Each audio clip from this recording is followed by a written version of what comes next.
हा सत्संग संत रामपालजी महाराजांचा असून मराठी भाषिक भक्त समाजास सहज समजावे म्हणून हिंदी भाषेतून मराठी भाषेत रूपांतरित करण्यात आलेले आहे.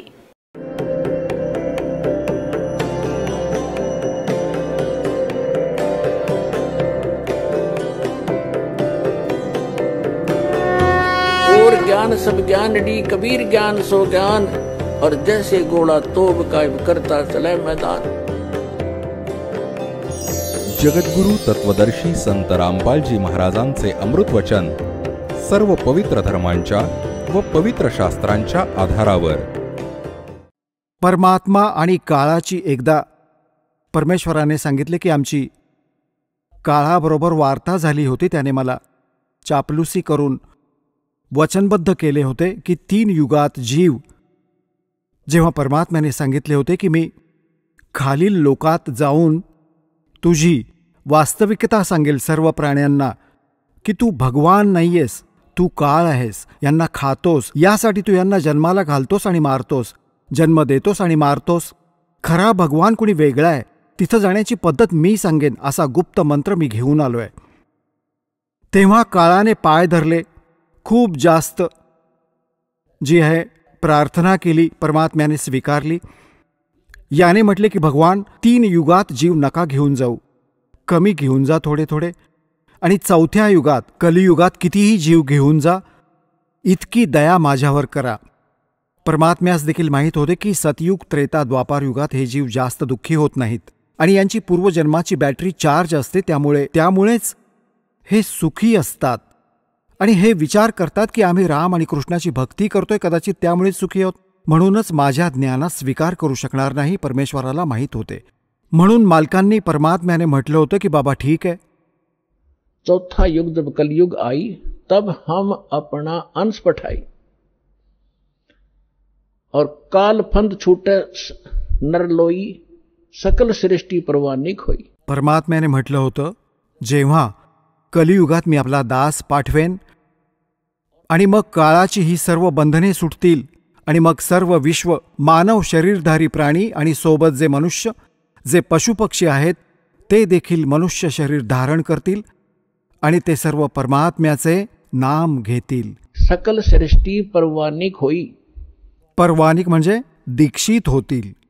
आणि म्हणतात कलियुग बीते 5500 पाचा तब ये वचन मेरा होगा साचा और कलियुग बीत जावे जब एता.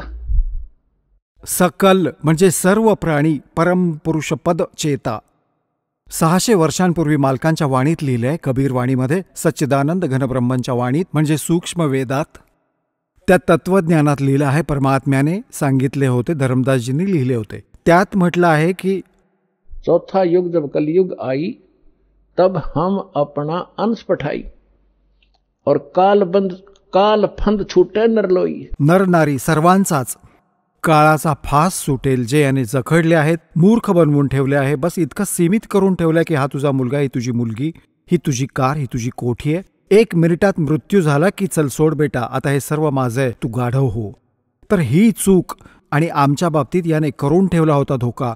या ज्ञानाने आता आमच्या खूप काही लक्षात येईल आणि आमची मुलंही सुरक्षित राहतील. आम्ही भक्ती करू. परमात्म्याला शरण येण्याने आमच्या प्रारब्धातील जी पापे होणार आहेत, जे मृत्यू होणार आहेत, अकाल मृत्यू किंवा अन्य काही अपंगत्व होणार आहे, ते होणार नाही. जेव्हा तुम्ही नियमित राहाल, खऱ्या विश्वासाने सद्भक्ती कराल, तर ती दुःखे टळतील. तुमची मुलं शेवटपर्यंत तुमच्या बरोबर राहतील जोपर्यंत, आणि तेही मुक्त होतील आणि तुम्हीही व्हाल जर सर्वच भक्ती करू लागलात तर. परमात्म्याने म्हटले होते की सकल सृष्टी परवानिक होई काल फंद छूटे नरलोई.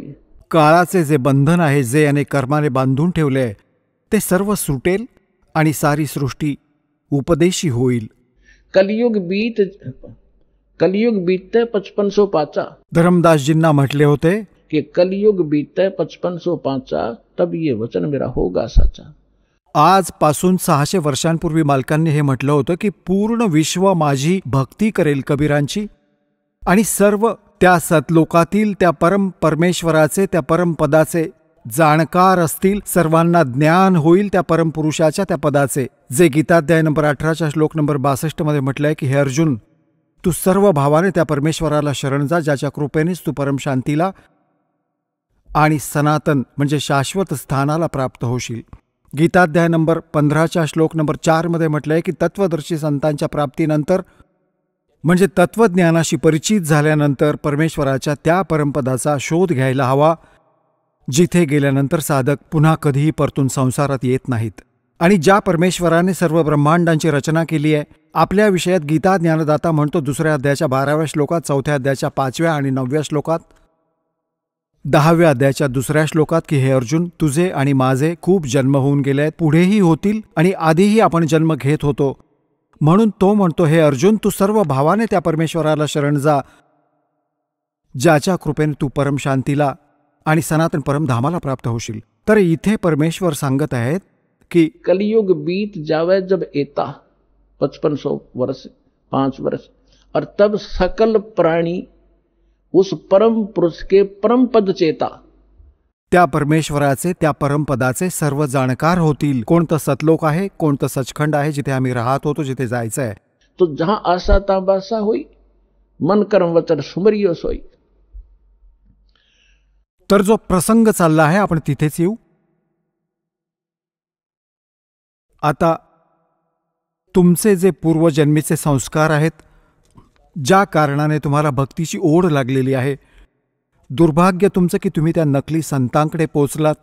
तर परमात्म्याने म्हटलं होतं की जेव्हा कलियुग 5505 सरेल, त्यावेळी सर्व पंथ आणि सर्व जेवढेही धर्म आपले त्यांचे धर्मगुरू, वर्तमान गुरु जे काही ज्ञान बाळगतात ते सर्व ऐकवून झाले असेल, त्यांची मोठाली पुस्तके बनवली गेली असतील. त्यानंतर माझा दास जाईल आणि त्याच सद्ग्रंथांना, ज्या सद्ग्रंथांवर प्रत्येक मानव आधारित आहे, जोही ज्या धर्माशी संबंधित आहे, त्यातूनच यथार्थ ज्ञान त्यांच्या समक्ष ठेवेन. त्यासाठी परमात्म्याने सर्वात आधी तुमच्याकरता हे इन्स्ट्रुमेंट्स बनवले, प्रोजेक्टर बनवले, टीव्ही चॅनल बनवले. दास, आपल्याला तर आता समजेल की हे काय होत आहे, आणि तुम्हाला इतके ज्ञान तर आहे की आजपासून 10-12 वर्षांपूर्वी यांचे नामोनिशाण नव्हते. आणखी मागे जाल तर तेव्हा विचारही नव्हता की हे असे इन्स्ट्रुमेंट्स बनतील, आणि जर मानव बनवू शकत असता तर बऱ्याच आधी बनवले असते. हे परमात्म्याने दिलेले ज्ञान बुद्धी आहे. पूर्ण विश्व त्याची बालके आहेत. कुठूनही कोणत्याही क्षेत्रातून, पृथ्वीच्या कुठल्याही कोपऱ्यातून याने इन्स्ट्रुमेंट्स आपल्या कोणत्याही बालकाकरवी बनवले. हे गॉड गिव्हन माइंड आहे. मानवी जीव स्तराचा हे बनवू शकत नाही. हे अशासाठी बनवलं जाते नाही की आधी तुम्हाला शिक्षित केलं. आता या दासाचा जन्म 1951 मध्ये झाला. तोवर शिक्षणाचं नावही नव्हतं. एखाद दुसरा कोणी शिकत असे, आणि त्यानंतर तर एकदम पूरच आला. इतके आकर्षित झाले, कारण काहीही असो, भले रोजीरोटीसाठी सगळ्यांनी समर्पित केली आपली बालके. 20-20 वर्षांपर्यंत मुलामुलींनो शिका शिका, आणि मग मालकांना दया करायची होती की याचा सदुपयोग यांनी करावा. हे इन्स्ट्रुमेंट तुमच्या समोर आहे. सद्ग्रंथांची तुम्हाला ओळख करून देत आहे दास, आणि याचा निष्कर्ष काढून परमात्म्याच्या ज्ञानाशी तुलना करत आहे. तर या मनुष्य जीवनाचे मूळ उद्दिष्ट हेच आहे की तुम्ही भक्ती करून इथून पिच्छा सोडवून घ्या, आणि ज्या कुटुंबाला तुम्ही सुखी आणि धनी पाहू इच्छिता, तोही भगवानामुळेच होत असतो. भगवान तुमची दोन्ही कामे करतील, इथेही सुख देतील आणि मोक्षही मिळेल. आता असा कोणी अडाणी असेल जो ही संधी घेणार नाही, तुम्ही सर्व ही गोष्ट स्वीकाराल. तर आता प्रसंग असा चालला होता की आपण जेव्हा सतलोकातून आलात, आपण भक्तीचे धनी होतो. या काळ भगवानाने आपली वर रेस्टॉरंट्स बनवून ठेवले आहेत. स्वर्ग, महास्वर्ग. प्रत्येक जेही देव आहेत त्या देवांचे त्यांचे वेगळे लोक आहेत अलग, जसे विष्णू लोक, शिवजींचा लोक, ब्रह्माजींचा लोक आणि गणेशजींचा लोक असे. तर तिथे यांनी आपली रेस्टॉरंट्स बनवून ठेवली आहेत. तिथे जो विष्णूजींचा पुजारी जाईल, त्याने जितकी पुण्य केली आहेत, भक्ती केली आहे भगवानाची, तर त्याचा टॅक्स घेणार तो त्या रेस्टॉरंटमध्ये 10%, कोणाचा 20% त्याच्या पुण्य कमाईतून, आणि तिथे सर्व सुविधा त्यांना देईन जशा हॉटेलमध्ये असतात. पैसे त्यांचेच असतील, पुण्यही त्यांचीच असतील. त्या पुण्यातून 10-20% हे देवता तुमच्याकडून टॅक्स घेत असतात. आणि जेव्हा तुमची ही पुंजी समाप्त होईल, पुण्य समाप्त झाल्यावर तुम्हाला 84 लाख योनीत गाढव कुत्री जेही संस्कार असतील तिथे पाठवेल. आणि आता आपण जे सतलोकात कसे जाणार? आमची भक्ती शास्त्रानुकूल नसल्याने आमच्या पूर्वजन्माचे जे संस्कार होते ते सतयुग, त्रेता, द्वापार युगात क्षीण झाले. आता 4थे युग जेव्हा कलियुग आले, आता यात तुम्ही पाहता की कुणी प्राणी सुखी नाही, कुणीच सुखी नाही. भले वरून तुम्हाला कितीही चिकना चुपडा दिसत असेल आणि भले प्रधानमंत्रीही दिसत असेल, त्याला चैन स्वप्नातही नसते. काही ना काही असा ताण त्याच्यात घर करून आहे की तो सांगूही शकत नाही.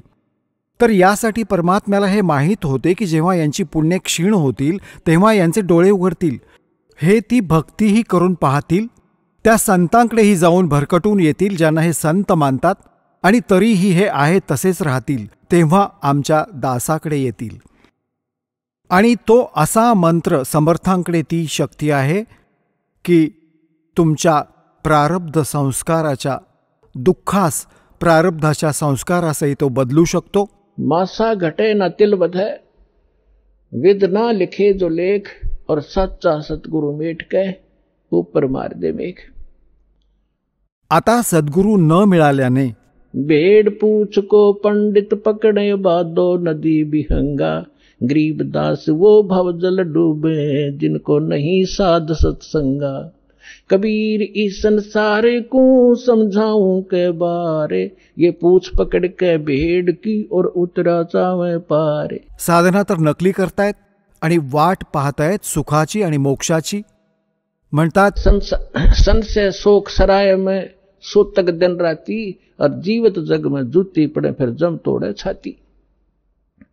सत्साधना न केल्याने नेहमी तुमचे संशय आणि शोक ही दुःख कायम राहतील, आणि जीवित जग में जूती पड़े, इथे वेगळे कष्ट भोगाल, और फिर जम तोड़े छाती. यमाचे दूत पुढे खूप दुःखी करतील जे सत्साधना नाही करणार. तर इथे काय सांगतात परमात्मा? आता जी साधना तुम्ही करत होतात ती शास्त्रविरुद्ध होती, आणि ज्या भगवानांवर ती सीमित होती ते भगवान कंप्लीट नव्हते. ते स्वतः नाशवान आहेत, त्यांचे जन्ममृत्यू होतात. परंतु सद्गुरू मिळाल्याने तत्वज्ञान रूपी प्रकाश आम्हाला मिळतो, आणि त्याच आधारे आपण आपल्या त्या मार्गावर चालतो. कबीर साहेब म्हणतात, पीछे लग गया जाऊं था मैं लोक वेद के साथ, रस्ते में सतगुरु मिल गए वो दीपक दे दिया हाथ. लोकवेद, दंतकथा जशा ऐकीव ज्ञानाने आपण साधना करत होतो त्याच आधारे आपण चालत होतो. आपण आपलंच उदाहरण देऊन आम्हाला समजावत आहेत की पीछे लग गया जाऊं था मैं लोक वेद के साथ, रस्ते में सतगुरु मिल गए और दीपक दे दिया हाथ. हा तत्वज्ञान रूपी टॉर्च दिला, कंदील दिला. आता याच्या प्रकाशात आपण खड्ड्यात, दलदलीत, काट्यात जाणार नाही. याच्या प्रकाशात आपण सुमार्गावर चालत ध्येयापर्यंत पोहोचू. आता आम्ही सांगतो जो प्रसंग सुरू केला होता की आपण इथे कशासाठी जन्मलो आहोत, आमचा उद्देश काय आहे आणि का जन्म मरण पावत आहोत. आम्ही आपल्या मुलांसाठी, आमच्या संपत्तीचा संग्रह करण्यासाठी सगळं आयुष्य पणाला लावतो, आणि आमच्याच समोर मुलाचा मृत्यू होतो किंवा आम्ही स्वतःच मरण पावतो. तर त्या समयी आमची बुद्धी काम करण्यायोग्य राहत नाही. केवळ हाहाकार, रडणे, हंबरणे. आता काय होईल, मुलांचं काय होईल, कुठे जाणार, तर एवढीच गोष्ट मनात असते. तर इथे परमात्मा आपल्याला आठवण करून देतात की आता तुम्हाला एक पर्याय दिला जात आहे की तुम्ही ही साधना करा जी शास्त्र अनुकूल आहे. आणि शास्त्र अनुकूल साधना या दासाच्या व्यतिरिक्त या विश्वात नाहीये. काही दिवसात बुद्धिमान आहात, तुमच्यासमोर सगळे ज्ञान असेल. त्या महापुरुषांबाबतही सांगतो दास सोबतच की हे मंत्र सांगतात, हे मंत्र सांगतात, हे ज्ञान ऐकवतात आणि हे वास्तविक ज्ञान आहे, हा वास्तविक मंत्र आहे, हे आपले सद्ग्रंथ प्रमाणित करतात. आणि हा त्याच महापुरुषांनी त्या मंत्रांचा जप केला ज्यांना तुम्ही मोक्ष प्राप्त मानता. त्यांच्या इतिहासाची ओळख तुम्हाला सांगितली जाते, ज्यामुळे एक या गुंत्याचं गूढ उकलण्यासाठी एका पॉइंटवर भरपूर उदाहरणं तुम्हाला दाखवावी लागतात. तेव्हा मागचा रंग धूसर होतो आणि तेव्हा जाऊन कुठे हे ज्ञान ग्रहण होतं. तर जो प्रसंग चालला आहे की आम्ही जसे बरेच भक्त सांगतात की तुमचं जसे कबीरपंथीयांना आमचे भक्त भेटतात, ह्या राधास्वामीवाल्यांना, धनधन सद्गुरूवाल्यांना, यांनीच जास्त त्या सतलोकाचा ठेका घेऊन ठेवलाय कबीरपंथी. आणि ते नकली कबीरपंथी असते तर मग काही प्रश्नच नव्हता. पंथ म्हणजे मार्ग, वे, जो भगवानांनी रस्ता दर्शवला कबीर साहेबांनी, तो कबीर पंथ आहे, जो कबीरजींद्वारा दिलेला मार्ग आहे. ते कबीरपंथी म्हटले जातात. आता जसं इथे हिसारहून जात आहेत सिरसाच्या दिशेने आणि म्हणतात की आम्ही दिल्लीच्या दिशेने जातोय, आम्हाला दिल्लीला जायचंय, आम्ही दिल्लीपंथी आहोत. तर त्यांना कोण समजावणार की तुम्ही म्हणताय दिल्लीपंथी पण जात आहात सिरसापंथी, जात आहात शिरसाकडे आणि म्हणताय आम्ही दिल्लीला चाललो. म्हणवतात कबीरपंथी आणि जात आहेत काळाच्या पंथावर. तर ते परमात्म्याचे ज्ञान नव्हे आणि ती सद्भक्ती नव्हे, तर ते कबीरपंथी नाहीत. तसंही आता यांच्यावर शिक्का बसला कबीरपंथीचा, असं म्हणावं लागते आम्हाला समजावण्यासाठी की ती व्यक्ती आहे जी चुकीची साधना करत आहे. तर हे सर्व सतलोकाचा महिमा ऐकवतात आणि जेव्हा आमचे भक्त यांना सांगतात की असं असं तिथे चला चांगली साधना आहे, योग्य ज्ञान आहे, तर ते म्हणतात नाही, ते तर काळाचं नाव देतात, आधीपासून काळाची नावं देतात. काळ कुठले तर ब्रह्मा विष्णू महेशचे, देवतांची पूजा सांगतात. पुण्यात्म्यांनो, ही ज्ञानाची कमतरता आहे. जेव्हा ज्ञान संपूर्ण होईल तेव्हा तुम्हाला कळेल की हे जे ब्रह्मा विष्णू महेश यांना तुम्ही वेगळं करू शकत नाही. जसं श्रीमद भगवद्गीता अध्याय नंबर 15 श्लोक नंबर 1 ते 4 मध्ये एक विशेष विवरण आहे की ही वर मुळे आणि खाली तिन्ही गुणरूपी शाखा असणारा उलटा लटकलेला संसाररूपी वृक्ष समजा आणि त्याच्या तीनही गुणरूपी शाखा आहेत. इतके गीता ज्ञानदाता केवळ एवढेच ज्ञान ठेवतो की वर तर मूळ आहे समजा आणि मूळ हे दृढ आहे, तो अविनाशी भाग आहे जो मूळ आहे या संसाररूपी वृक्षाचे. आणि जो मूळ मालक आहे ते जे मूळ आहे त्यानेच सर्वांचे धारण पोषण करणारे तेच आहेत. कारण की पूर्ण वृक्षाला झाडाला मुळातूनच आहार प्राप्त होतो, खुराक मिळतो. गीताध्याय नंबर 15 श्लोक नंबर 16 आणि 17 मध्ये 3 पुरुष सांगितलेत, क्षरपुरुष, अक्षरपुरुष. आणि 17व्या श्लोकात सांगितलं की उत्तम पुरुष तो अन्य हा. क्षरपुरुष आणि अक्षरपुरुष याहून कोणी अन्य आहे, उत्तम पुरुष श्रेष्ठ भगवान, आणि तोच तिन्ही लोकात प्रवेश करून सर्वांचं धारण पोषण करतो. आता या 2 श्लोकांची लिंक त्या पहिल्या 4 श्लोकांची आहे 15व्या अध्यायातील. तर यात म्हटलं की उलटा लटकलेला एक संसाररूपी वृक्ष आहे आणि जी तत्वदर्शी संताची ओळख सांगितली आहे की जो या संसाररूपी वृक्षाच्या सर्व विभागांना भिन्न भिन्न म्हणून सांगतो, स वेदवित, तो तत्वदर्शी संत आहे. 4थ्या अध्यायाच्या 34व्या श्लोकात जे तत्वदर्शी संताबद्दल म्हटले गेले आहे की त्याला शरण जा, त्याला विचार, त्याची ओळख सांगितली आहे की तो उलट्या लटकलेल्या संसाररूपी वृक्षाचे सगळे भाग सांगतो. स वेदवित, तो तत्वदर्शी संत आहे. तर 600 वर्षांपूर्वी परमात्मा स्वयं आले होते आणि गीताध्याय नंबर 4 श्लोक नंबर 32 मध्ये जे सांगितलंय की ते सच्चिदानंद घनब्रह्म आपल्या मुखकमलातून अमृतवाणी सांगतात, ते तत्वज्ञान आहे, तो सर्व अध्यात्माचा निष्कर्ष आहे आणि तो तत्वदर्शी संताकडेच असणार, आणखी कुठेही तुला मिळणार नाही. तर इथे परमात्म्याने 600 वर्षांपूर्वी त्या तत्वदर्शी संताची भूमिका, जशी त्यांची लीला आहे ते करतातच. जसे दासाने आता वेदांची उदाहरणे तुम्हाला सांगितली, रेफरन्स सांगितले होते, त्यात हेच लिहिले आहे की परमात्मा वर राहतो, वरच्या लोकात, सतलोकात, तिथून चालून येतो सशरीर आणि इथे 3 प्रकारच्या स्थितींनी आमचे पालनपोषण करतो. एकतर तुम्हाला सांगितले सतलोकात राहतो, जेव्हा तिथे तर त्यांचं शरीर खूप तेजोमय असतं. करोड सूर्य मिळवा करोड चंद्रमा एका रोमकुपाची त्यांची शोभा असते, इतकं तेज आहे.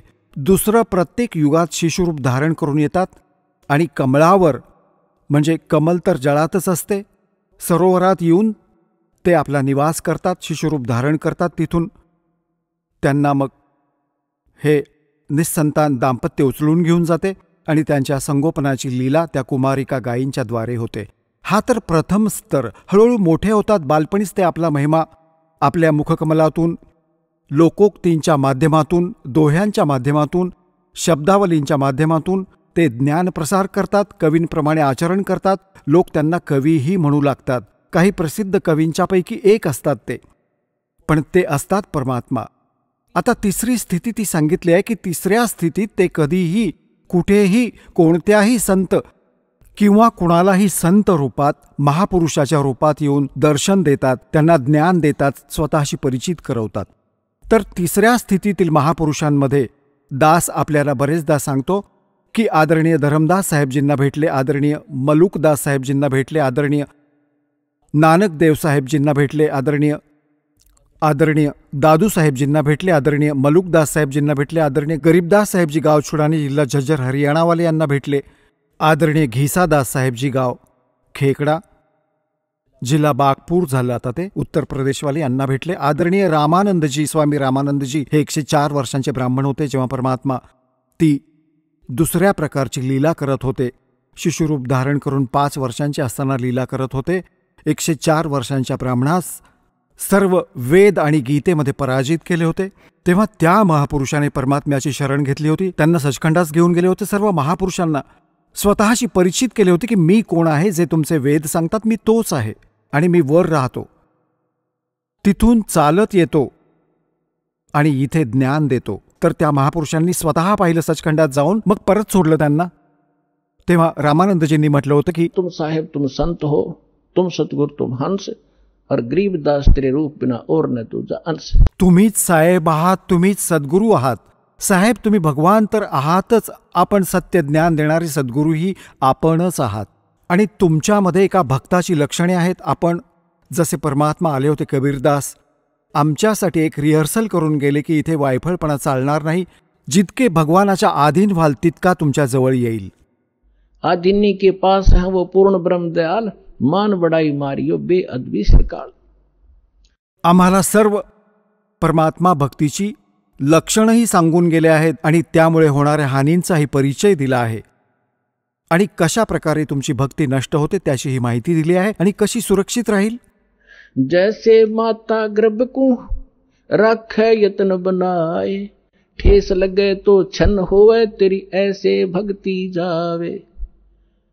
पुण्यात्म्यांनो, जेव्हा तुम्हाला या भक्तीची किंमत कळेल, जसा एखाद्या भगिनीला गर्भ राहतो मातेला, आणि मग तिला माहीत आहे कशी, तिला रात्री ही चिंता असते की कुठे माझे बालक, माझं बाळ खराब नको व्हायला, वेडावाकडा पाय पडायला नको.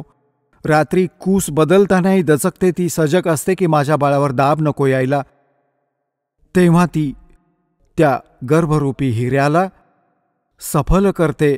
अशाच प्रकारे परमात्मा सांगतात, जैसे माता गर्भ को राखे यत्न बना, और ठेस लगे तो वो खराब हो जा, तेरी ऐसे भक्ती नसावे.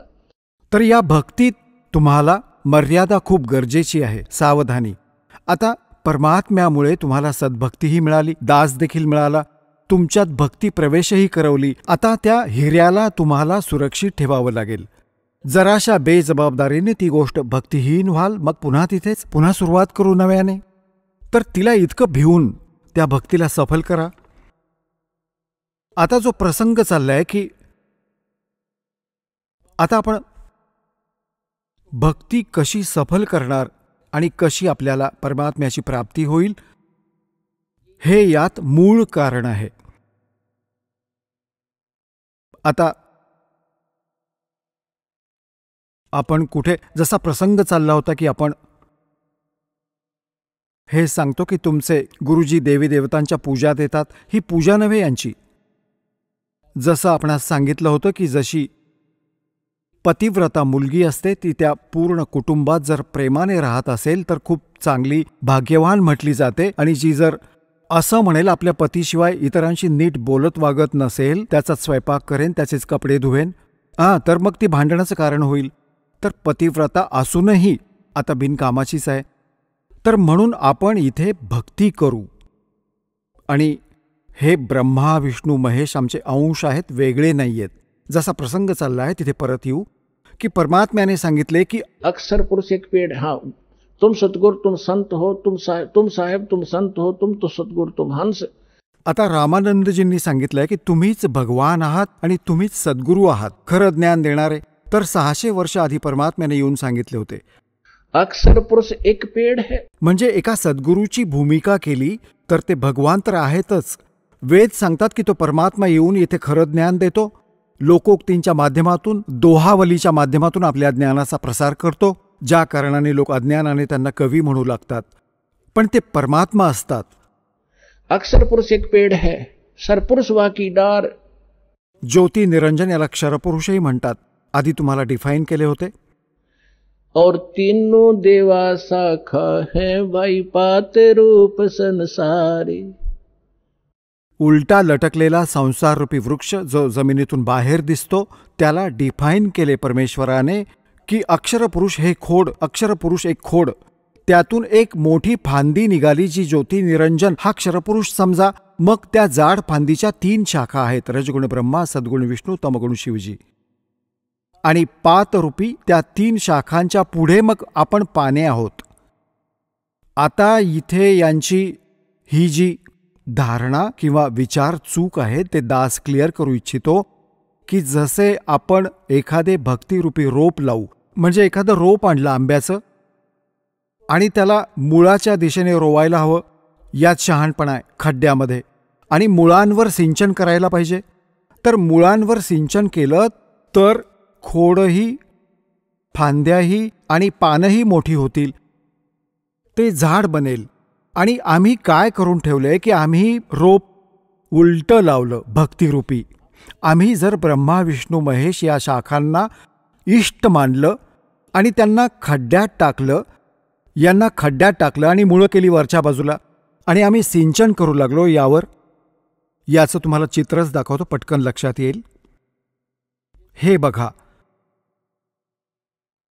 आम्ही रोप कसं लावायला हवं होतं आणि कसं लावलं पहा.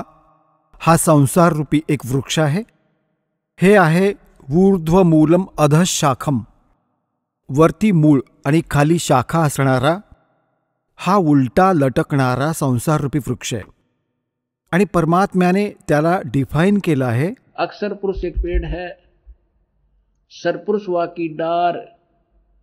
अक्सर पुरुष एक पेड़ है. ही परमात्म्याची वाणी आहे. निरंजन म्हणा, क्षरपुरुष म्हणा. वाकी डार और तीनों देवा शाखा है ये पात रूप संसार. या जमिनीच्या बाहेर जो दिसून येतो त्याला झाड म्हणतात. अक्सर पुरुष एक पेड़ है, सरपुरुष यानी ज्योति निरंजन वाकी डार और तीनों देवा शाखा है ये पात रूप संसार. आम्ही इथे आहोत, पर्णरूपी संसार, आणि जो तिन्ही लोकात प्रवेश करून सर्वांचं धारण पोषण करतो तो आहे उत्तम पुरुषत्व अन्य. हे आहे जड मूळ, सर्वांचा मालक. इथून आम्हा सर्वांना आहार मिळतो. म्हणजे या क्षरपुरुष, अक्षरपुरुष आणि ब्रह्मा विष्णू महेश पर्यंतचा पालकही तोच आहे, पण थ्रू प्रॉपर चॅनेल आपल्यापर्यंत पोहोचतो. आता जसं श्रीमद भगवद्गीता अध्याय नंबर 3 मध्ये श्लोक नंबर 10 ते 15 पर्यंत विशेष विवरण आहे की जेव्हा हे ब्रह्माजी प्रजापित्याने सगळ्यात आधी सृष्टी रचून त्यांना संदेश दिला होता की तुम्ही आपले यज्ञ अनुष्ठान करा आणि त्याद्वारे देवतांना वाढवा, शास्त्रानुकूल साधना करा आणि देवतांना खुश करा. आणि असे वाढलेले देवता तुम्हाला न मागताही इच्छित फळ आणि भोग देऊ करतील. आणि जे आपल्या संस्कार प्रारब्धात मिळालेले आहे आणि त्यातून जो दानधर्म पुण्य करत नाही तो भगवानांचा चोर आहे. मग 15व्या, मग 14व्या, 15व्या श्लोकात स्पष्ट केलं आहे की त्या परमात्म्याला जो सर्वांचे पालन पोषण करतो, जो अक्षर, जो परमक्षर पुरुष आहे, त्याला इष्ट रूपात मानून सर्व धार्मिक अनुष्ठाने करायला हवीत, ज्याने आपणास सर्व लाभ प्राप्त होतील. तर आम्हाला पूर्ण परमात्म्याला इष्ट मानून मुळाची पूजा करवतात आणि या ब्रह्मा विष्णू महेश यांना आपोआप ते आमचे संस्कार शुभ होऊन यांच्याकडे पोहोचतात. आता जसं हे तर आपण झाड पाहिलं, आता तुम्हाला रोप दाखवतो की तुम्ही किती लोक म्हणतात की रामपाल तर आमच्या देवतांना सोडवतो म्हणून आम्ही ती साधना नाही स्वीकारत. हे तर बालक आहेत, बालबुद्धी ज्ञान असणारा व्यक्ती अशीच भाषा बोलत असतो. जेव्हा त्यांना ज्ञान होईल, जेव्हा माहीत होईल की दास काही नाही, ना देवता सोडवतो, तुम्हाला त्या देवतांची नीट पूजा करण्याची साधनेची पद्धत सांगतो, ज्यामुळे आपल्याला लाभ होईल, आपले जीवन सफल होईल. आता बघा, आपण एखादं रोप आणलं तर ते हे असं लावायला हवं आणि सामान्य माणूस हे स्वीकार करेल, सरळ रोवलेलं भक्तिरूपी रोप. आता हे मूळ आहे, पूर्ण परमात्मा परम अक्षर पुरुष मूळ आहे. ते कुंडीत किंवा खड्ड्यात लावलं आणि पाणी घातलं सद्भक्तीचं, तर या मुळापासून मग हे सर्व देवता, या तीनही देवता शाखा ह्या वाढल्या, झाड बनलं. झाड होऊन मग फळे यांना लागतील, यांना फांद्यांना ब्रह्मा विष्णू महेश यांना. आता इतके अडाणी कोण असतील? तो मूर्खच असेल जो म्हणेल की माळी मुळाची पूजा करतो आणि फांद्या तोडून फेकायला सांगतो. मग त्या पूजेचा फायदा काय झाला? फांद्यांनाच तर फळे लागतील. ब्रह्मा विष्णू महेशच तुमचे शुभ संस्कार अशुभ संस्कार जसेही असतील हेच देणार तुम्हाला. हे कंट्रोलर आहे तिथले. आणि जेव्हा आपण शास्त्रानुकूल साधना करू तर सर्व शुभच शुभ असेल. मग ते जातील त्यांच्याकडे आणि हे परत तुम्हाला देतील. जशी मुळाची पूजा केली, हे एक एक्झाम्पल आहे, एक उदाहरण आहे की मूळ पुजल्याने त्या फांद्यांना मग फळे येतील आणि ती फळे आपोआप लागतील. ते फांद्यांच्या अखत्यारीत नसेल. म्हणजे तुमचे शुभसंस्कार असतील तर ब्रह्मा विष्णू महेश तुम्हाला देणारच देणार. भले कुठेही बसलेले असा, भले जंगलात बसा, तिथे आणून देतील तुम्हाला. हे त्यांचं कर्तव्य आहे. आता तुम्ही कसं करत आहात आणि दास काय करवून घेऊ इच्छित आहे हे पहा. तुम्ही हे असं करत आहात. तुम्ही काय केलं आहे की भक्तिरूपी रोप म्हणजे सत्साधना शास्त्रविरुद्ध केली आहे. तुम्ही ब्रह्मा विष्णू महेश यांना इष्ट मानलंय आणि हे कुंडीत लावलं फांद्यांना आणि यांची पूजा सुरू केली, मूळ सोडून दिलं. हे तुमचं भक्तिरूपी रोप वाळून गेलं, ज्या कारणाने तुम्हाला कसलाही आध्यात्मिक लाभ प्राप्त होत नाहीये. दास म्हणतो तुम्ही त्याला असं करा बस. हे ब्रह्मा विष्णू महेश आहेत, यांना फळे लागतील या फांद्यांना आणि न मागताच तुम्हाला फळे मिळतील जेव्हा तुम्ही या मुळाची पूजा कराल. एक कैसा दे सब सधै, एक कैसा दे सब सधै, और सब साध्य सब जावे, माली सिंचै मूल को हो, फुले फुले गाय. इतकीशी गोष्ट आहे आणि हे आमचे शास्त्रानुकूल ज्ञान आहे आणि शास्त्रानुकूल साधना आहे. प्राप्त करा आणि आपलं कल्याण साधा.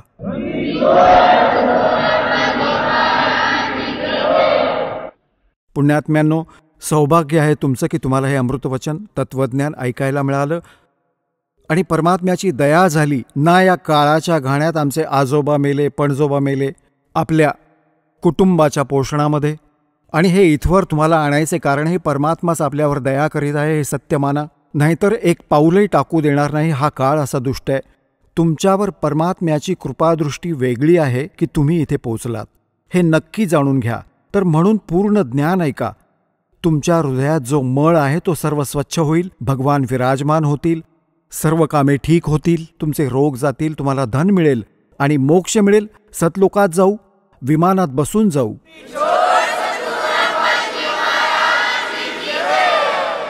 चला आता आपण त्या श्रद्धाळूंचे अनुभव जाणून घेऊयात ज्यांनी जगद्गुरु तत्वदर्शी संत रामपालजी महाराजांकडून नामदीक्षा प्राप्त केलेली आहे, तसेच त्यांच्याद्वारे सांगितलेल्या भक्ती मार्गावर चालत आहेत. नमस्कार. नमस्कार. आपलं नाव? माझं नाव विश्वास शामराव सत्रे. आपण कुठून आलात? दहिवडी, सातारा जिल्हा या ठिकाणावरून आलो. आपला व्यवसाय काय आहे? 2017ला आर्मी रिटायर्ड झालो. आता कापड दुकान आहे. संत रामपालजी महाराजांची गुरुदीक्षा आपण कधी घेतली? संत रामपालजी महाराज यांची गुरुदीक्षा 16 जानेवारी 2010ला घेतली. संत रामपालजी महाराजांची गुरुदीक्षा घेण्या अगोदर आपण व आपला परिवार कोणती भक्ती साधना करत होतात? संत रामपालजी महाराज यांची गुरुदीक्षा घेण्या अगोदर मी सर्व देवी देवतांची पूजा करत होतो आणि आमच्या घरामध्ये देवीचं स्थान असल्याकारणाने आमचे वडील पुजारी आहेत आणि बाकी सर्व वारकरी संप्रदायात आमच्या परिवारातील आहेत. मी सुद्धा वारकरी संप्रदायामध्ये गुरुधारण केलेले आहेत. हनुमान चालिसा ही माझी कंठस्थ होती. रोज नित्यनियमाच्या आधारे हनुमान चालिसाचं मी वाचन करत होतो, पठण करत होतो आणि आदित्य हृदय स्तोत्रम हे सुद्धा सकाळचं रोज नित्यनियमाने करत होतो. एक मनाला शांती भेटत होती, पण मला आर्थिक आणि मानसिक कोणताही लाभ प्राप्त होत नव्हता. ह्या घरामध्ये आमच्या देवीचं स्थान असल्याकारणाने 15 ते 16 गाव आमच्या त्या मंदिरामध्ये येत होते आणि त्या ठिकाणी सर्व लोक आल्यानंतर वडील आमचे पुजारीची सेवा करत होते आणि अशा वेळेला आमच्या भावांचा मृत्यू झाला, वहिनींचा मृत्यू झाला, तरीसुद्धा त्या ठिकाणी अजिबात तिथं त्यांना रक्षा झाली नाही. त्यानंतर मला फार दुःख झालं. आपल्या भावाला सुद्धा कोणी वाचवलं नाही, वहिनीला सुद्धा कोणी वाचवलं नाही आणि आमचे चुलतेसुद्धा डोळ्याच्या समोर त्यांचाही मृत्यू झाला, चुलतीचा सुद्धा मृत्यू झाला. मग तर माझी देवावरनं पूर्णपणे श्रद्धाच उडली की ज्या ठिकाणी एवढी आपण असंख्य पूर्ण परिवार ज्या देवीची साधना सर्व परिवार करत असूनसुद्धा आपल्या घरातील एवढे मोठे दुःखसुद्धा देवीने आपल्याला दूर केलेलं नाही. त्यामुळे मला कुठेच म्हणजे घरामध्ये तर त्या म्हणजे अजिबातच विश्वास राहिला नाही. असं करता करता परमात्म्याच्या कृपेने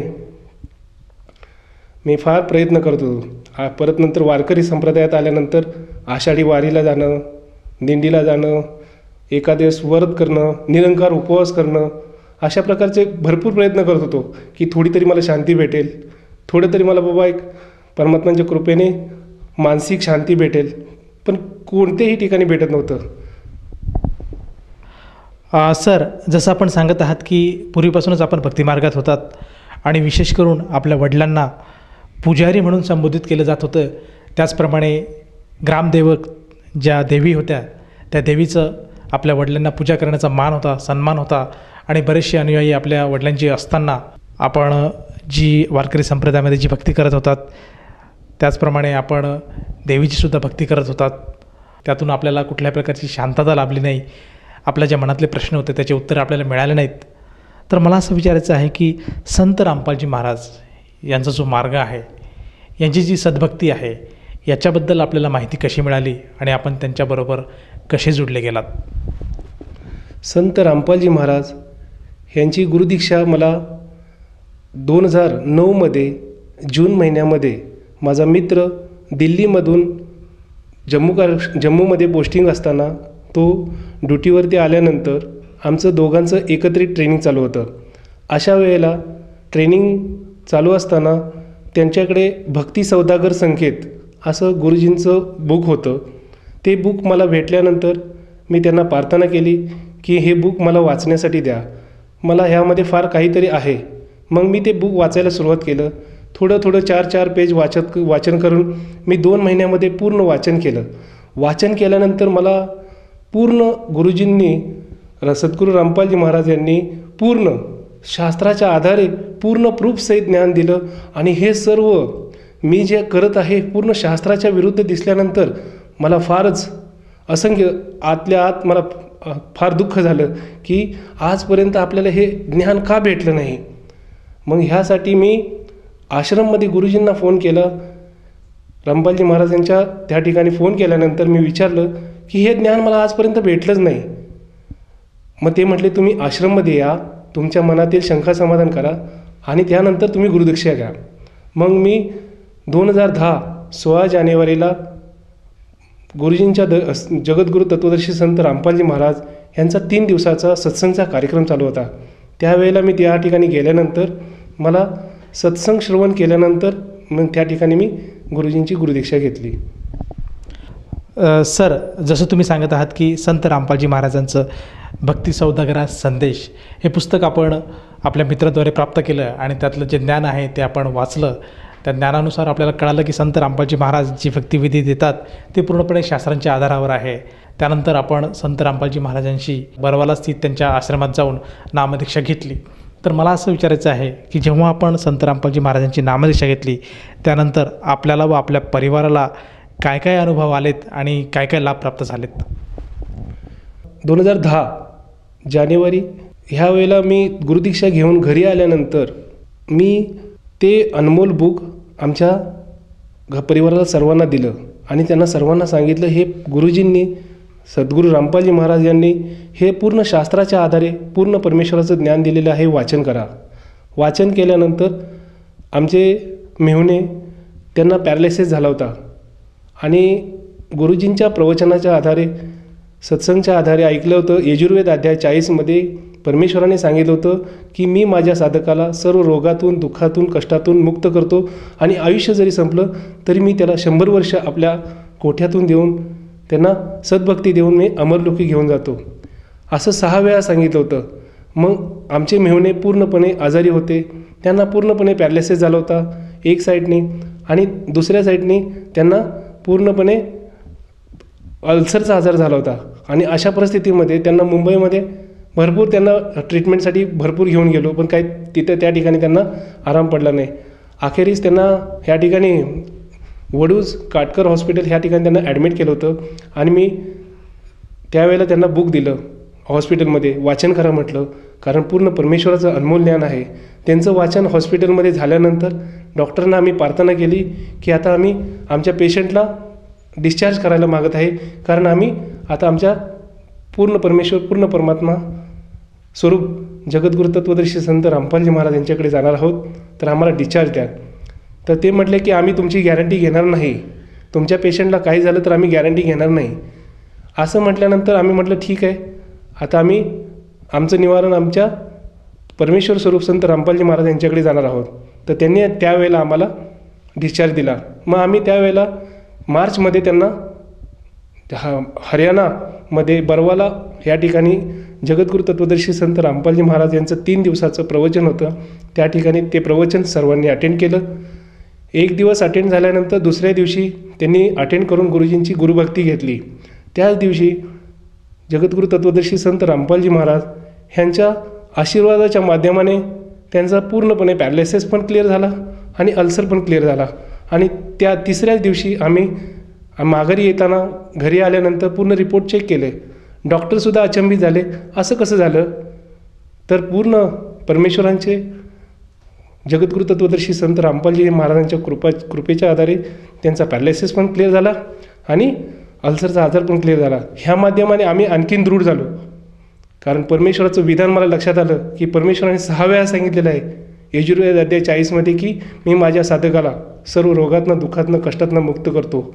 आणि ते पूर्ण सिद्ध, ते पूर्ण झाल्यानंतर माझी आत्मा आणि हे ज्ञान एकदम दृढ होऊन सद्भक्तीला लागलो. आणि ह्याच्यानंतर परमेश्वराच्या सद्मार्गात आल्यानंतर 2014मध्ये मी आर्मीमध्ये असल्याकारणाने माझी ड्युटी चौकीबाल ह्या ठिकाणी JNK जम्मू काश्मीर या ठिकाणी पोस्टिंग होतो. अशा ठिकाणी डिसेंबर महिन्यामध्ये 31 डिसेंबरला बॉर्डरवरनं बर्फाच्या इलाक्यात असल्याकारणाने आम्हाला खाली उतरवलं आणि मार्चमध्ये 1 मार्चला आम्हाला वरती सांगितलं की आता तुम्हाला पोस्टावरती जायला लागणार आहे. तर त्यावेळेला आम्ही जात असताना रस्ता बनवत आम्ही आमच्या पोस्टवरती गेलो. आम्ही आमच्याबरोबर जेवढं घेतलेलं साहित्य सर्व त्या ठिकाणी ठेवलं आणि आम्ही परत माघारी आम्ही खाली बेसवरती येत होतो. येत असताना गुरुजींनी दिलेला आम्हाला गुरुमंत्र आम्ही करत खाली येत होतो. आणि अशाच वेळेला पूर्णपणे स्लायडिंग झालं, बर्फाचं एवढं स्लायडिंग झालं की ते स्लायडिंग बघून सर्वजण घाबरले. आणि त्या अशा परिस्थितीत सर्वजण सैरावैरा धावू लागले. पण परमेश्वर स्वरूप जगद्गुरु तत्वदर्शी संत रामपालजी महाराजांची गुरुभक्तीच्या आधारे मंत्र चालू होता. परमेश्वराने अशा परिस्थितीमध्ये अशा अचानकच पूर्णपणे ते आलेलं पूर्ण तुफान क्षणार्धात थांबवलं आणि सर्वांच्या जीवात जीव आला आणि सगळ्यांना जीवनदान झालं. नाही तर त्या क्षणालाच मी भक्तिमय मार्गात नसतो तर त्यावेळेलाच माझा मृत्यू झाला असता आणि मला आज ह्या ठिकाणी तुमच्या समोरसुद्धा येता आलं नसतं. हा सगळ्यात मला पहिलं जीवनदान आर्मीमध्ये भेटलेलं आहे. दुसरं जीवनदान आर्मीमध्ये मला अशा प्रकारे झालं की मी गाडीच्या माध्यमाने बसून एक म्हणजे पोस्टावरून खाली येत होतो आणि पोस्टावरून खाली येत असताना गाडीमध्ये प्रॉब्लेम झाला आणि गाडीत प्रॉब्लेम झाल्यानंतर आम्ही सर्वजण गाडीतनं खाली उतरलो आणि माझ्या बॅगमध्ये गुरुजींनी दिलेला सद्गुरू रामपालजी महाराज यांची भक्ती घेतल्यानंतर जो फोटो दिला जातो आणि गुरुजींचं आरतीचं बुक दिलं जातं ते माझ्या बॅगमध्ये होतं आणि ते बॅग आमची गाडीमध्ये होते आणि गाडी चढायलाच पूर्णपणे अशा प्रकारे उभी राहिली म्हणजे त्याच्यामध्ये प्रॉब्लेम आल्यामुळे उभी राहिल्यानंतर मला लक्षात आलं की काहीतरी प्रॉब्लेम आहे. आम्ही खाली उतरलो आणि त्या क्षणार्धामध्ये गाडी अशी रिव्हर्समध्ये निघाली आणि पाठीमागे 100 मीटर वरती दुसरी गाडी होती. त्या गाडीमध्ये सर्व पॅसेंजर बसले होते. आता मला असं वाटलं की आता ही गाडी पूर्णपणे त्या गाडीवरती जाऊन पूर्णपणे सर्वचे सर्व लोक मृत्युमुखी पडणार. त्याच वेळेमध्ये मी आपल्या गुरुजींना सद्गुरू परमेश्वर स्वरूप जगद्गुरू तत्वदर्शी संत रामपालजी महाराजांना धाव घेतली, हाक मारली, परमात्मा तुमचा फोटो आणि जे आज गुरु रामपालजी महाराज माझा जो आरतीचं बुक आहे ते सुद्धा आज गाडीबरोबर पूर्णपणे दरीमध्ये जाणार आहे परमात्मा. आणि ते गाडीच्या पाठीमागे पळत गेलो. परमात्माने एका क्षणार्धात गाडीवरती जाणार त्या क्षणार्धामध्ये गाडीला पूर्णपणे कोणतरी गाडीमध्ये बसून पूर्णपणे गाडी जागेवरती फिरवली आणि पाठीमागे झाडाला लावली आणि ते सर्वचे सर्व लोक 6 लोक गाडीमध्ये बसलेले पूर्णपणे त्यांचं जीवनदान पण भेटलं आणि परमेश्वराच्या कृपेने माझं जे गुरुजींनी सद्गुरू रामपालजी महाराज यांनी जे दिलेलं माझं आरतीचं बुक, परमात्माचा फोटो आणि जे साहित्य होतं ते परत मला भेटलं आणि सर्वांचं जीवनदान झालं. ह्यामध्ये जर त्या गाडीतनं आम्ही उतरलो नसतो तर त्याच वेळेला आमचा त्यावेळेला सुद्धा मृत्यू झाला असता. तरी अशा प्रकारे मला 2 आर्मीमध्ये असताना जगद्गुरू तत्वदर्शी संत रामपालजी महाराज यांच्या भक्तीच्या आधारे मला 2 वेळा जीवनदान भेटलं. सर, जसं आपण सांगत आहात की संत रामपालजी महाराजांच्या सद्भक्तीत असल्यामुळे आपल्याला आर्मीत असताना 2दा जीवनदान मिळालं.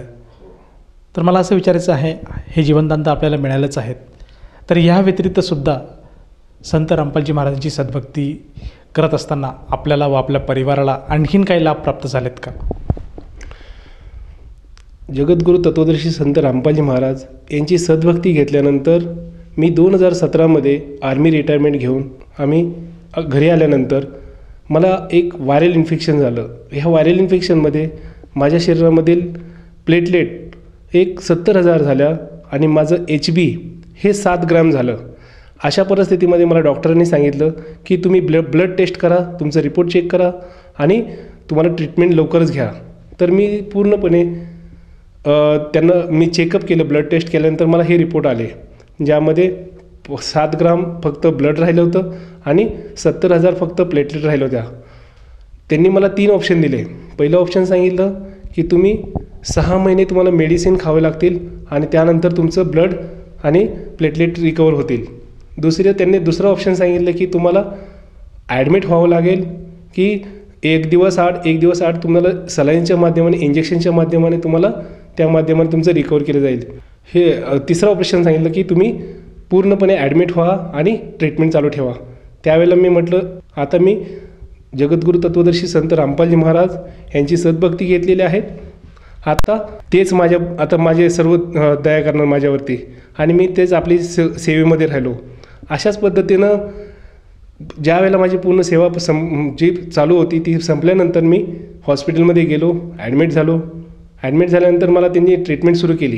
ट्रीटमेंट सुरू केल्यानंतरच सलाईन लावली होती. माझी गुरुजींनी सद्गुरू रामपालजी महाराजांनी जो मला गुरुमंत्र दिला होता त्या मात्र मी मंत्र करत असताना साक्षात पूर्ण परमेश्वर, पूर्ण परमात्मा जगद्गुरू तत्वदर्शी संत रामपालजी महाराज परमेश्वर स्वरूपामध्ये येऊन माझ्या साक्षात येऊन मला आशीर्वाद दिला आणि मला सांगितलं बेटा जीवनदान दिलं आहे तुला, तू आता भक्ती कर असं सांगून मला परत परमात्मा अंतर्ध्यान झाले. हा मला त्या ठिकाणी 3रं जीवनदान झालं. त्यानंतर 2 महिन्यानंतरच कालावधीमध्ये परत माझ्या शरीरामध्ये परत व्हायरल इन्फेक्शन झालं आणि त्या माध्यमाने माझ्या शरीरामधील एकदम 30,000च फक्त माझ्या शरीरामध्ये फक्त 30,000 प्लेटलेट राहिल्या आणि फक्त 5 ग्रॅम राहिलं. आणि पूर्ण सर्व MD डॉक्टरांनी सर्व चेकअप केल्यानंतर म्हटले की आता तुमची ट्रीटमेंट आता तुम्ही मला कोणत्याच हॉस्पिटलमध्ये घेतलं नाही. अखेरीस मला ते सांगितलं की तुम्ही तुमच्या आर्मी हॉस्पिटलमध्ये जावा आणि त्या ठिकाणी तुमची ट्रीटमेंट करा. आणि आर्मी हॉस्पिटलमध्ये मी गेलो. त्या ठिकाणी पूर्ण बेड फुल होते आणि त्या डॉक्टरांनीसुद्धा सांगितलं की आता बेड फुल आहेत, तुम्ही आता मेडिसिन घ्या आणि घरी जावा.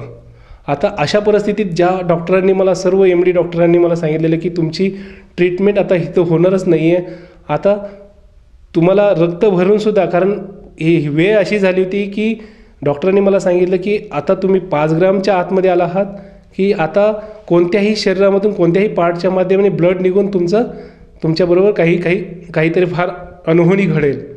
त्यामुळे सर्व घरातले थोडेसे घाबरले होते. पण नाही म्हटलं, आपल्याबरोबर जगद्गुरू तत्वदर्शी संत रामपालजी महाराजांची सद्भक्ती आहे. परमात्मा स्वरूप रामपालजी महाराज आपल्याबरोबर आहेत. आपण सद्भक्ती मार्गात आहोत, त्यामुळं भक्ती करत राहायचं आहे आपल्याला. आणि अशा पद्धतीने करत राहिल्यानंतर गुरुजींना प्रार्थना अरदास नंबरवरती अरदास लावली. गुरुजींनी आम्हाला अरदासच्या माध्यमाने त्याचं निवारण सांगितलं आणि त्याच माध्यमाने 4च दिवसामध्ये त्या जगद्गुरू तत्वदर्शी संत रामपालजी महाराजांची दयादृष्टी झाली आणि त्या माध्यमाने मला जो त्रास होता पूर्णपणे क्लिअर झाला. सर, जसं आपण सांगत आहात की संत रामपालजी महाराजांच्या शरणात असल्यामुळे आणि त्यांच्या सद्भक्तीमुळे आपल्यावर जे येणारे संकट आहेत ते आपोआपच दूर होत गेले आणि आपल्यावर ज्या काही व्याधी आपल्याला होत होत्या त्यातून आपल्याला निवारण मिळालं.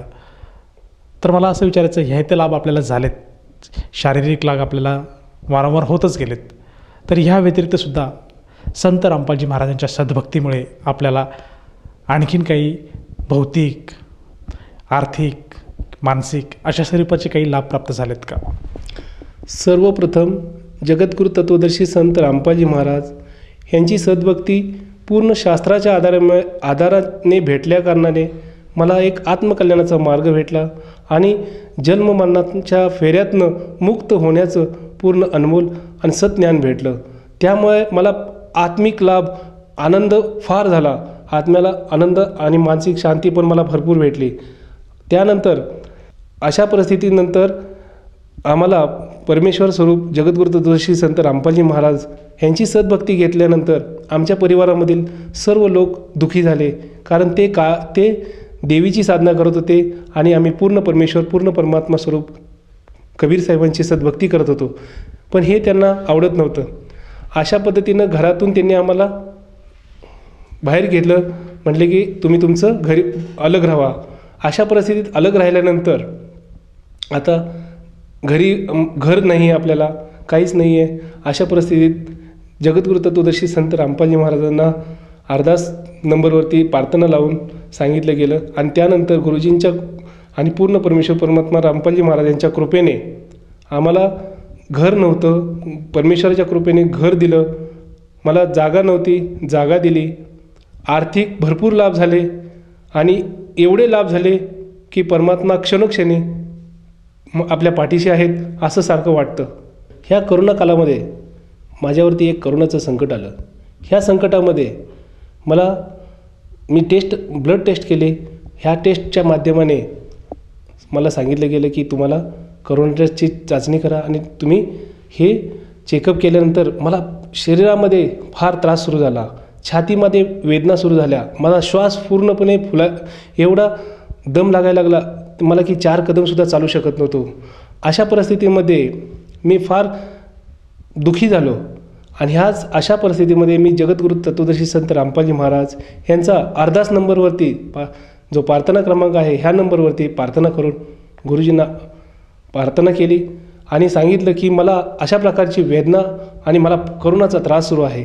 त्यावेळेला गुरुजींचं उत्तर आलं की अशा भक्ती करत राहा, परमात्मा दया करणार. त्यानंतर त्याच दिवशी त्रास सुरूच होता. गुरुजींची सद्भक्ती चालूच होती, पण त्याच वेळेला परमेश्वराने साक्षात जगद्गुरु तत्वदर्शी संत रामपालजी महाराज यांनी साक्षात परमेश्वर स्वरूप आले आणि ज्या छातीमध्ये असंख्य वेदना होत होत्या त्या वेदनेवरती हात ठेवला आणि आशीर्वाद दिला आणि त्या क्षणार्धात माझ्या तो छातीमध्ये जी असंख्य वेदना होत्या त्या पूर्णपणे बऱ्या झाल्या आणि आज मी तुमच्यासमोर पूर्णपणे ही माझं जे परमेश्वर स्वरूप संत रामपालजी महाराजांनी जे दुःख निवारण केलेलं आहे हे सांगण्यासाठी आज तुमच्यापर्यंत आलो आहे. सर, जसं तुम्ही सांगत आहात की संत रामपालजी महाराजांच्या सद्भक्तीमुळे आपल्याला व आपल्या परिवाराला असंख्य लाभ प्राप्त झाले. शारीरिक, मानसिक, आर्थिक हे सर्व प्रकारचे लाभ आपल्याला संत रामपालजी महाराजांच्या सद्भक्तीमुळे मिळाले. तर ह्या अनुषंगाने आपण आपले जे सहकारी होते, आपले जे मिलिटरीमधले, त्याचप्रमाणे जो आपला मित्रपरिवार आहे, आपले आप्तेष्ट आहेत, आपले जे नातलग आहेत आणि जो भक्त समाज आज आपल्याला टी व्हीच्या माध्यमातून बघत आहेत, त्यांना आपण प्रामुख्याने काय संदेश द्याल? जगद्गुरु तत्वदर्शी संत रामपालजी महाराज यांची सद्भक्ती पूर्ण शास्त्राच्या आधारे, पूर्ण समाजामध्ये सर्व सद्ग्रंथांच्या आधारे, सर्व टी व्ही चॅनल्सच्या माध्यमाने सर्वांच्या समोर मांडलं गेलेलं आहे. तर सर्व मानव समाजाला मी विनंती करू इच्छित आहे की सर्वांनी सद्ग्रंथाच्या आधारे गुरुजींनी दिलेलं ज्ञान श्रवण करावं आणि सद्भक्ती मार्ग स्वतःहून निवडावा आणि स्वतःहून आत्मकल्याण करावं. तर आज आपल्याला परमेश्वराच्या कृपेने जे शिक्षण दिलेलं आहे ह्या शिक्षणाचा वापर आज आपल्याला हे ज्ञान शास्त्राच्या आधारे आहे का नाही हे बघण्यासाठी आपल्याला दिलेलं आहे शिक्षण. तर ह्या शिक्षणाचा वापर ह्या ठिकाणी करून सर्वांनीच पूर्ण परमेश्वर, पूर्ण परमात्मा, पूर्ण ह्यांची शास्त्राच्या आधारे सद्भक्ती घेऊन आपल्याला जो मानव जीवनाला जन्म मरणाचा जो आजार लागलेला आहे ह्या आजारातून सर्वांनी मुक्त होण्यासाठी जगद्गुरु तत्वदर्शी संत रामपालजी महाराज ह्यांची सद्भक्ती घेऊन आपलं आत्मकल्याण करावं. सर, जसं तुम्ही सांगत आहात की आज मानव समाजाने संत रामपालजी महाराजांची जी शिकवण आहे, जे ज्ञान आहे, त्या ज्ञानाला अनुग्रह घेतला पाहिजे, त्या ज्ञानाला समजून घेतलं पाहिजे आणि त्यानुसार सर्व मानव समाजाने संत रामपालजी महाराजांची सद्भक्ती स्वीकारायला हवी. तर ह्या अनुषंगाने जर एखाद्या साधकाला असं जाणवत असेल की त्यानेसुद्धा संत रामपालजी महाराजांची नामदीक्षा घ्यावी, तर तो साधक किंवा ती व्यक्ती संत रामपालजी महाराजांची नामदीक्षा कशी घेऊ शकेल? आज जर टी व्ही चॅनल्सवरती माझा इंटरव्ह्यू सर्वजण अटेंड करत असाल तर ह्याच टी व्ही चॅनलवरती, टी व्हीच्या स्क्रीनवरती जे नंबर्स येतात ह्या नंबर्सवरती सर्वांनी कॉन्टॅक्ट करावं आणि त्या कॉन्टॅक्ट नंबरवरती कॉन्टॅक्ट करून तुम्ही ज्या ठिकाणी आहात त्या ठिकाणचा तुम्हाला नामदान सेंटरचा पत्ता दिला जाईल आणि त्या पत्त्यावरती तुम्ही कॉन्टॅक्ट करून तुम्ही सद्भक्ती त्या ठिकाणी घेऊ शकता. सर, जसं तुम्ही सांगत आहात की संत रामपालजी महाराजांच्या दयेने आज महाराष्ट्रामध्ये प्रत्येक जिल्ह्यामध्ये नामदान केंद्राची सुविधा उपलब्ध आहे आणि आपल्या टी व्हीच्या स्क्रीनवर जे काही नंबर फ्लॅश होत आहेत त्या नंबरपैकी कुठल्याही एखाद्या मोबाईलवर जर आपण फोन केला तर आपल्याला जवळच्या नामदान केंद्राची माहिती मिळेल आणि तेथे जाऊन तो साधक नामदीक्षा घेऊ शकेल. परंतु मला असं विचारायचं आहे की या नामदीक्षेसाठी त्या साधकाला तेथे किती पैसे मोजावे लागतील? जगद्गुरु तत्वदर्शी संत रामपालजी महाराज यांचे महाराष्ट्रामध्ये तसं भारतामध्ये असंख्य ठिकाणी नामदान केंद्र आहेत. कोणत्याही नामदान केंद्रावरती निःशुल्क सेवा दिली जाते. ह्या ठिकाणी आपल्याला गुरुजींचा फोटो दिला जातो, त्यानंतर भक्तिबोध बुक दिलं जातं, गुरुमंत्र दिला जातो, गुरुमंत्र कार्ड दिलं जातं. हे आपल्याला सर्व निःशुल्क दिलं जातं. ह्या ठिकाणी कोणताही खर्च या कोणतेही पैसे घेतले जात नाहीत. धन्यवाद. धन्यवाद.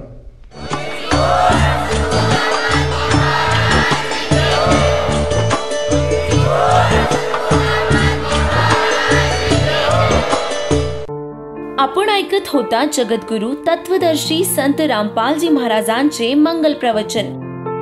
निशुल्क नामदीक्षा प्राप्त करण्यासाठी आणि अधिक माहितीसाठी संपर्क करा 7030303951 7030303952.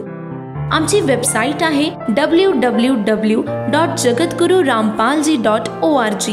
सर्व पवित्र धर्मांच्या पवित्र शास्त्रांवर आधारित प्रमाणित अनमोल पुस्तक ज्ञानगंगा किंवा जगण्याचा मार्ग यापैकी कोणतेही एक पुस्तक निशुल्क मागविण्यासाठी आम्हाला आपले पूर्ण नाव, पूर्ण पत्ता, पिनकोड सहित आणि फोन नंबर लिहून 7030303951 7030303952 या नंबरावर SMS करू शकता किंवा आम्हाला 7030303950 या नंबरावर WhatsApp देखील करू शकता.